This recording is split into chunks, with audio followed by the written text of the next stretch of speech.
పరిశ్రమలు రావాలి, ఉద్యోగాలు ఇవ్వాలి. దానికోసం మేము ఏమైనా చేస్తాం. రూపాయికి ఎకరం రూపాయి కాదు, 10 ఎకరాలు కాదు, 25 ఎకరాలు కాదు, 100 ఎకరాలు కాదు, 1000 ఎకరాలు కావాలని ఇచ్చేస్తాం. టాప్ 400 కంపెనీలకు ఇస్తాం అంటూ లోకేష్ ప్రకటించడం చూసాం. అయితే అవి 400 టాప్ ఎక్కడవుతాయో చెప్పని వీళ్ళు అడగడం చూసాం. అది పక్కన పెడితే రూపాయికి భూములు ఇస్తే అప్పుడు కంపెనీలు ఆ భూములను కొనేసుకుని రూపాయికి కొనేసుకుని, ఇదివరకు ఏంటంటే లీజుకి ఇచ్చేవాళ్ళు, ఇప్పుడు లీజులు కాకుండా కొనేసుకుని ఆ కొనుక్కున్న భూముల్ని తనఖా పెట్టి ఆ వచ్చిన డబ్బులతో బిల్డింగులు కట్టి ఆ వచ్చిన బిల్డింగుల్లో ఆఫీసులు పెట్టి సంస్థలు నడుపుతాయి అన్నది లోకేష్ ఆలోచన.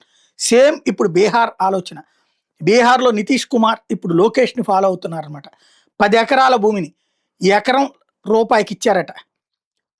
100 కోట్ల రూపాయలు ఇన్వెస్ట్ చేస్తానన్నటువంటి కంపెనీకి, 1000 ఉద్యోగాలు ఇస్తానన్నటువంటి కంపెనీకి 10 ఎకరాలు ఎకరం రూపాయి చొప్పున కేటాయిస్తామని ప్రకటించారు.